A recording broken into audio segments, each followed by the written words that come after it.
Okay, hi everyone. It is time to talk about 3i Atlas. Today is December 4th, 9:29 Hawaii Standard Time, and if you're like me, you've been following 3i Atlas since its discovery on July 1st. By the way, this video is brought to you today by nowsendit.com. Nowsendit.com. It's a site. The owner's the guy who built it is pretty cool, awesome guy. So he sponsored this video. But the site is you go on, no accounts, no signups, no profiles. You just go on and you create last minute meetups like pick up basketball, a sunset hike, um, you know, photography, whatever you want to do, and then you just share it, and then everyone pays like $6 to $8 or $4 to $8, something like that, and everyone just joins in. And um, if you fill up your query, so if you made your max people that can join like 10 people, and you get 10 people to sign up, the site will pay you for those visitors. So pretty cool. Last minute meetups at nowsendit.com. Nowsendit.com. So that's our today's video is brought to you by. So yeah, so let's talk about 3i Atlas. Um, and I was prompted to do this video because just a little while ago I was listening to Jimmy Church Fade to Black, which is a great show. Has all these guests on, but you know there are people out there that were visited, um, or say they were visited by aliens. So um, uh, why am I blanking? Barney and Betty White, I think, back in the 60s. That was like the first major case. And over time, people have been saying like they've been visiting, and they all say the same thing. They all say like kind of like the same roster of things happens to them, and I totally believe them. Um, I don't think they're making it up. Like the vast majority of them. So you look at that phenomenon, you're like, wow, these things have been visiting, um, humans, and this is probably going way back into time. And you have to know that, um, like ancient societies also somehow seen them or viewed them in some other certain way, similar way or different way. But it's clear to me, and I believe them. But as for me, um, I've never been abducted or anything like that. But I mean, in the same way, like I've seen things, mathematical things, and other kind of symbolic things in my time on this earth that it's almost like they abducted me, if that makes sense. It's almost like I walked into a spaceship, because it's just, for me, it's just as clear and just as real. And if you watch my other videos, you've kind of seen how I'm interpreting these objects. So like 3i Atlas.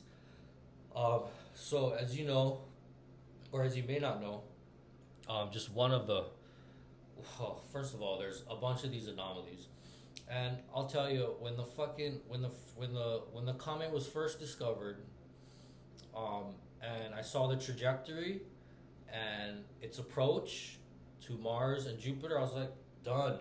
I didn't need to see anything else. I was like, it's just clear as day.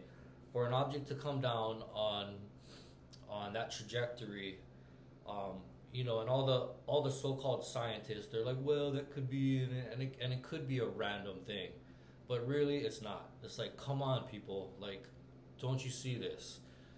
And if that's not enough, one anomaly after another, and it's almost like with every anomaly, the aliens are digging deeper and deeper into human ignorance, right? And like the first anomaly, sort of, not to brag on myself, but one group of people, very few group of people, is like, yep, there it is.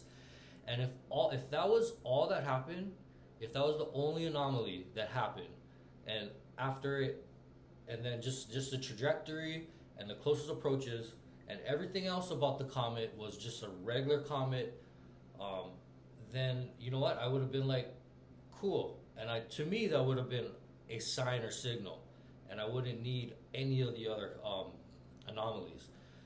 But like on a weekly basis, just boom, one major anomaly after another that this thing, and it's like it's showing off. It's like, come on, world, like don't you see? And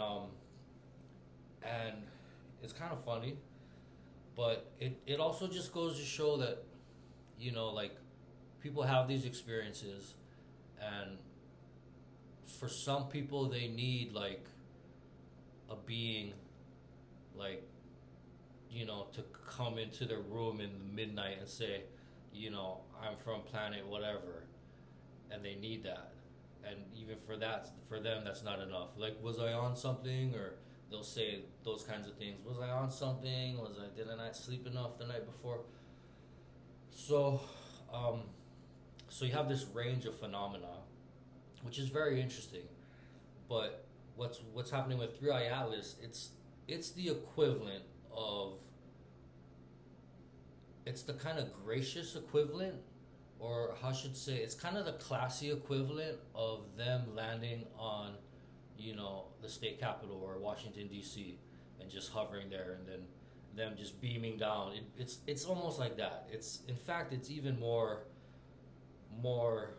real than that, because you could just be like, all right, they laced the water supply with LSD and everyone tripped out, and and that's more feasible than what this Three Eye Atlas is doing. So, like, Three Eye Atlas is amazing, and this is kind of a really, amazing time in history.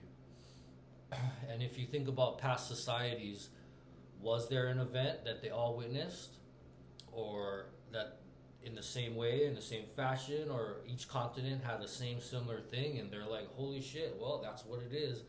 And the cycle again is now happening, and this is the 2025 version of that, because we have computers and smartphones and AI, which is another thing. The fact that AI and these objects are coming, these interstellar objects are coming, and kind of at this crossroads. That's another interesting aspect, and it has to do with like the awakening of people.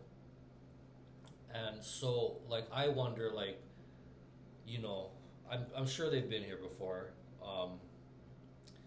So I wonder, like, is this the equitable version of what happened, 12,000 years ago, then again 30,000 years ago, and 65,000 years ago, and then 100,000. Like, these things keep happening, right? And maybe at every junction, like how we are now, we get to this kind of technological prowess, where like humanity has to wake up and get it together. So, so if you've been with this video this long, then okay, so Three Eye Atlas, incredible symmetry. So in 2009, there was the longest total eclipse of the 20th century. Okay, cool. And then you take those amount of days, I think it's 2,971 days, okay? So from when that total eclipse happened to Oumuamua's perihelion, which is a major event. It's when the comet passes the asteroid. Oumuamua made its closest approach to the sun. So there's all these, nodes of events of, like closest approach, perihelion, its speed, all these little mathematical things, they mean something. Anyway, so that was 2,972 days. I think I'm right on that. But anyway, so you take that amount of days and you extend forward from Oumuamua's perihelion, which was September 9th, 2017, forward to Three Eye Atlas's closest approach to the sun, the perihelion, and that amount of days is 2,971 days.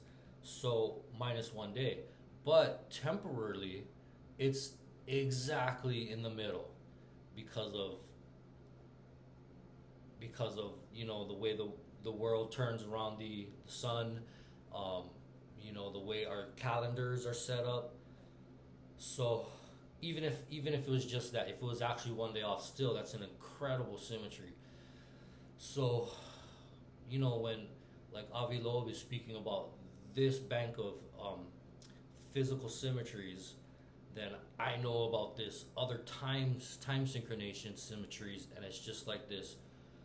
Yeah, exactly. Thumbs up to that. And it's like this whole bank of like indisputable evidence of like this is a um, controlled object. It came from a intelligence source, or it was or it's piloted by some space creatures. It's the same to me either way. So that's the landing on the White House lawn, you know, and yeah. So I just wanted to say that like this is like one of the most interesting times in history, and I come from this freaking small town, and like I can't even broach this subject with anyone I hang out with. I should, but I've done it before, and it's just like hoop in one ear and out the other, and it's that the same for everyone, and it just gets annoying.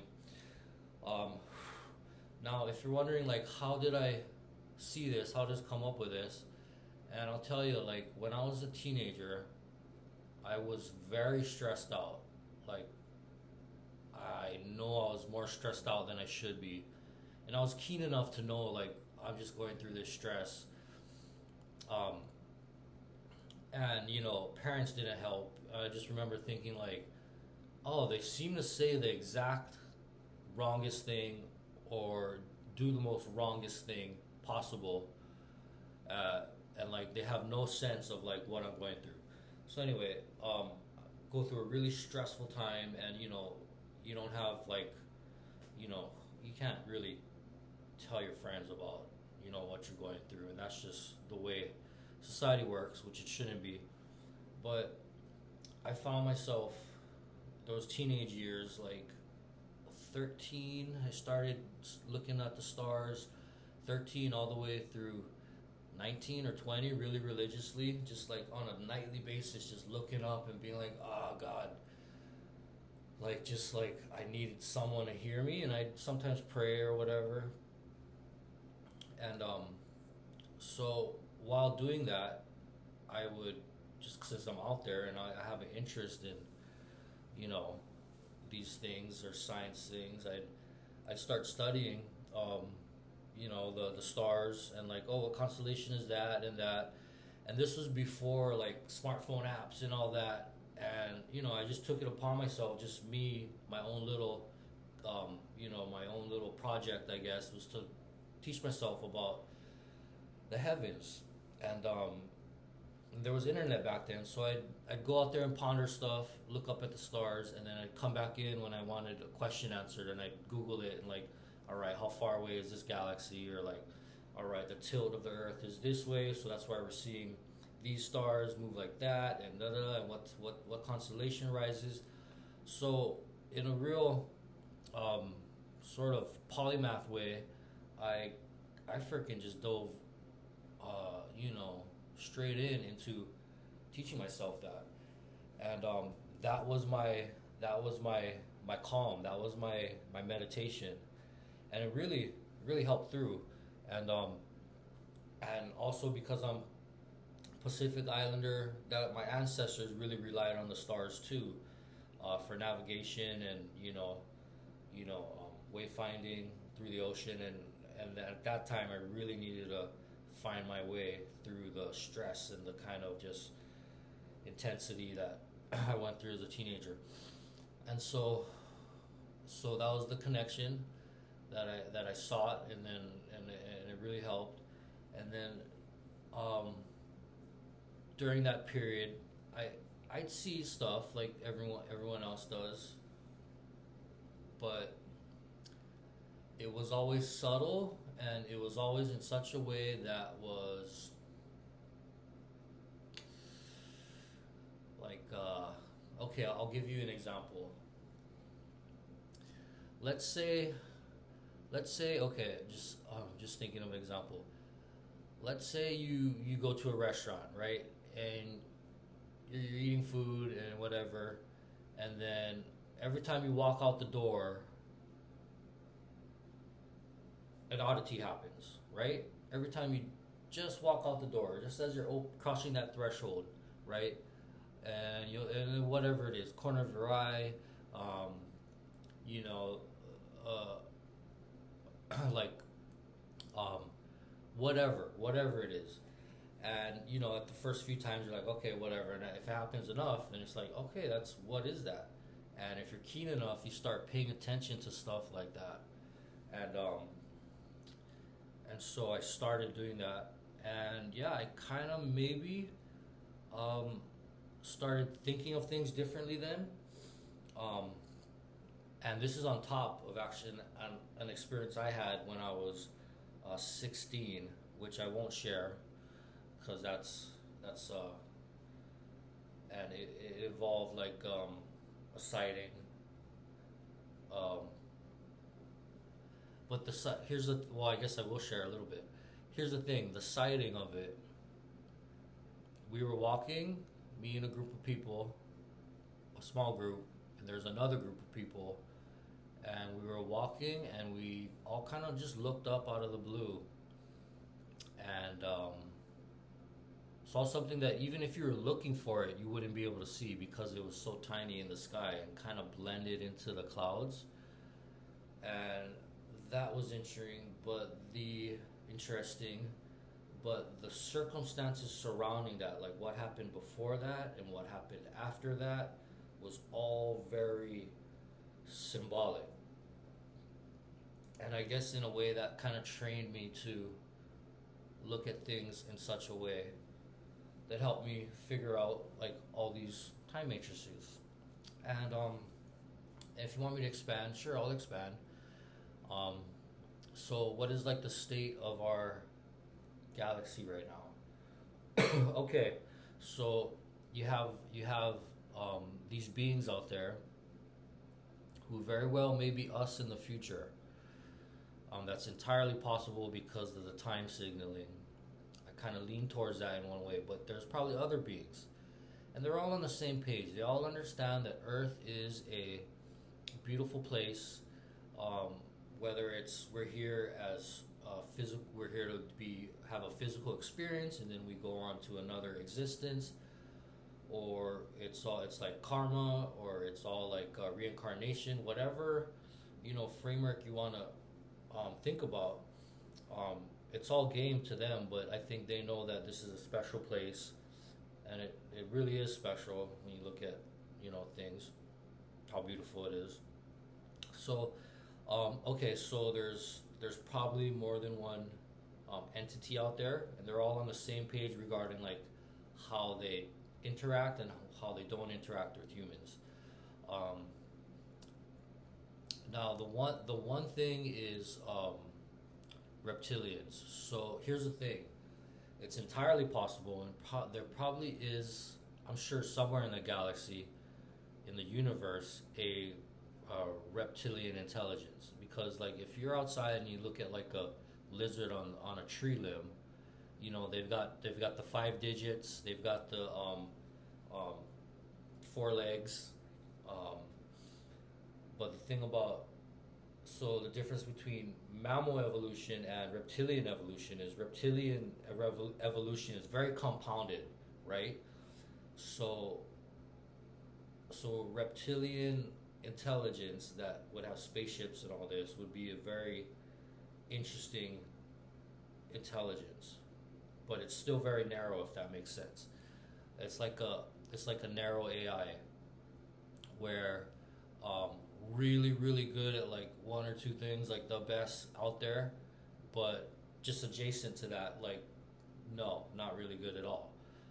And so there's like the general, and then so like reptilian intelligence, very compounded. So um human, like mammals. We were once fish, and then we went through a reptilian stage, and then we started venturing onto land more, and so on and so forth.